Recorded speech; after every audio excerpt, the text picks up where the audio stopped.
Today's episode is taken from a live call inside of my signature program, the Bombshell Blueprint. If you want to know more about the blueprint or how once you get your little mitts on it, you can finally stop sabotaging your progress and start losing weight, just head on over to kyliepax.com/blueprint or hit the link in the show notes. So let's make a start anyway. We can always split it if we need to, but it's so good. I wanted to talk to you about some of the reasons why, how you can love yourself, but also some of the reasons why you find that you might still be, even though here we are, brand new year, 2025, everybody's cheering, this is going to be great, this is my year. Yeah, until you realize that nothing actually changed and you still got to do the same shit that you knew you needed to do last year, only it's just got a different number on the fucking calendar. So now the motivation has gone away and the fuck, I thought something really good was going to happen this year. Honey, same you. We're just going to glow her up into a bombshell. So I've got 10 reasons, and I'm going to be very brutally honest with you. These are reasons that people don't often touch on because that's what I'm interested in. Like I said, I don't care about your fucking generic garden variety vanilla shit. You can get that any fucking where. Just look up anybody on Instagram. Anybody will talk to you about it, and people will be in their fucking comments enthralled, like it's, they're spilling something that's just split the atom. And I'm like, fuck me, love yourself more. Okay. I remember, listen, always with the sidetracks. I remember when I first knew that I needed to love myself more. It's a story that I have told before, but I knew that self-love was the key to making permanent change. But what nobody tells you is, how do you love yourself? And I used to sit there at my computer, wildly overweight, Googling how to love yourself, because what the advice was being given to me, like how to stop emotional eating, how to stop binge eating, all of that. That's what I was Googling for the answers for. And what always came back was, you got to love yourself. You got to love yourself more. And I'm like, fucking, I know that. But how do you love yourself when I hated myself so much? So much. You cannot understand the amount, the volume of self-hatred that I had stored inside of me. I wanted to unalive myself because I didn't hate, I didn't even loathe, I fucking detested myself.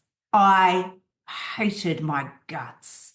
That's how much I hated myself. I really thought I was disgusting, a waste of space, pathetic, a loser, didn't deserve to breathe the same air that any of you are breathing in a room. I should just fucking end it and stop everybody's misery. Do you know what I mean? My existence was a pimple on the butt of humanity. That's how I felt. And so I realized, so I would eat myself into a food coma, and then I would purge, and I just didn't care because who cared? I didn't care. I didn't care about me. So why would I care about that stuff? Didn't care. I remember eating margarine wasn't fucking butter. So it was margarine, all the chemical concoctions, eating margarine straight out of the container because there was nothing left to binge on in the house. And so I thought, I'm just going to eat margarine. And the thought did occur to me because of I was just eating pure fat. The thought occurred to me, I wonder if you can have a heart attack from just ingesting mass amounts of oil like this. And I'm like, I don't care. Who cares? All I wanted to do was binge. So I need you to sort of understand that this was intense. It was intense. And I knew that the answer was self-love, but what nobody was telling me was, how the fuck do you do that? How do you love yourself? Everybody said, you just got to love yourself. Start loving yourself. I'm like, how? What does that even look like?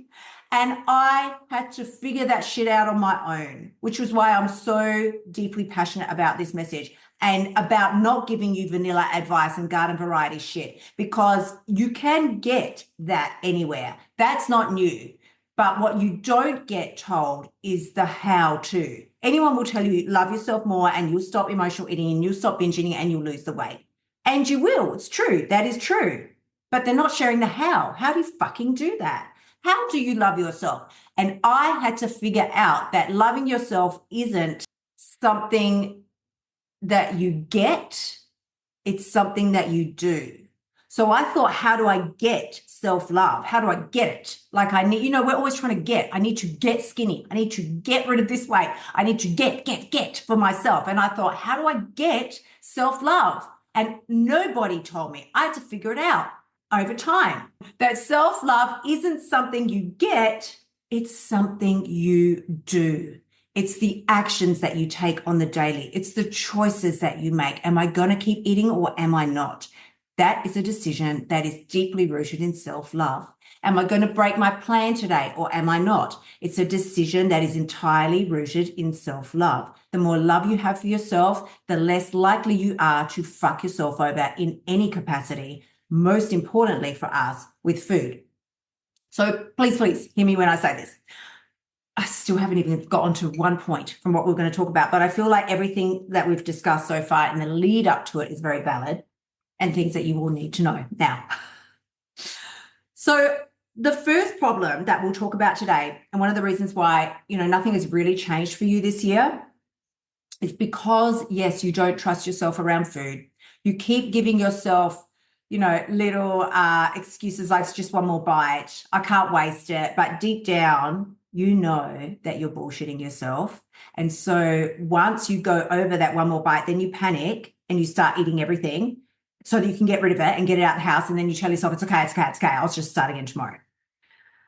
We've all been there. I don't even need to expand on that. You've probably done it in the last week. Now, solution-wise, I'm going to show you how the eating codes themselves, each one can solve any one of these problems. So for that particular problem, which we all come up against probably multiple times each week, for that problem, I would implement immediately the eating code of eating code number 2, which is follow your plan and not your mood. Following your plan and not your mood is going to allow you to start holding your word to yourself. Number one, most important thing. You want to build self-trust, you want to build self-belief, you want to start building some self-love, then hold your word to yourself. We have a deep down fear that we can't really do this. It's not going to work for me anyway, so what the fuck, why even try? Or worse, what if I do it, put in all my effort, and then I find out that I couldn't do it. I couldn't succeed. And I am a fat fuck. That's what I used to think. So rather than find out that you are that, wouldn't you rather just keep yourself in a holding pattern? I sure as hell would. But what you're doing is proving yourself right every single time by breaking your promises. We're not doing that anymore. Eating code number 2 will allow you to break that pattern immediately by following your plan and not your mood. All right, next big hurdle that we come up against, and I like this one because I think a lot of you probably don't even know that you're doing it. Girl, see how come you secretly like this fucking chaos. You secretly like it. Now, this may not apply to all of you, so don't be like, what? No. If your life, this is what I mean by that. If your life suddenly felt easy and flowy and fun and everything was in control, including your relationship with food, what the fuck are you going to focus on then? What are you going to pay all your time and attention to? You know what you're going to be? Fucking bored. Who wants to be bored? You know who are bored? Lazy people. Do you want to be lazy? No. So we better just keep this cycle going. Do you see yourself as a lazy person? No. Would you want to be known as a lazy person? No. So we better just keep this cycle going. Look how hard I work over here on my relationship with food. I'm not lazy. I'm not. Darling, this is a question that I always ask myself. It's very useful with private clients. It really does help you break through your own bullshit. When you ask yourself questions like, as long as I keep this cycle going, what do I not have to look at, deal with, or face? If you can ask yourself that question and get the answer, you know exactly what the real issue is. As long as I keep this issue going with food over here, as long as I can keep this going, what do I not have to look at, deal with, or face? because there's always something. If I was going to think about it for myself right now, because I have been in a bit of a holding pattern all through January, I just didn't want to go and do, the Pilates and the things that I knew were really going to benefit me. And I've, specifically chosen Pilates because I just don't want to do the big hardcore weights and everything. So I really sat on my ass a lot for January, as in, maybe literally, probably as well, but also really figuratively. I did just sit too much and didn't take action. And I just, wasn't binging, but I wasn't, I was following my plan, but my plan wasn't the best plan it could be. Let's just put it that way. I was eating still a lot of foods that, if I was really going to be serious about my health and everything, I probably wouldn't allocate, some barbecue shapes into my plan every day, or not every day. Like, there's nothing wrong with it. It's fine. And, maybe if I was having a smaller quantity, but I would have a good hearty amount daily. And like I say, there's certain things that you can get away with when you first start your weight loss journey that you can't get away with when you start reaching the end of it. So I'm at the tail end of the weight loss journey now, which means I can have my barbecue shapes that I love, but can I have the amount that I want every day? Not if I want to hit my goal weight. No. So a choice has to be made. And I just chose to have the barbecue shapes. It's not bad. It's not wrong. It just means that I didn't lose the weight that I wanted to lose in January. So it's okay. That's fine. But as long as I keep that cycle going, what do I not have to look at, deal with, or face? What's popping up for me immediately is just, your very immediate responses, like, well, then I won't be able to eat the amount of food that I want or the type of food that I want. And that's okay, but that's probably not the real reason, because nobody is holding themselves back in life for that, for a flavor in their mouth. It's not that great. It's great. It's not that great. So it's probably something that I would need to journal on to get to the deeper reason. I don't know. I really am trying to think about it. It could be something like, what if I really do it and I go all in and I find that I can't do it, I can't stick to it, I don't know, something, and then Phil won't love me anymore.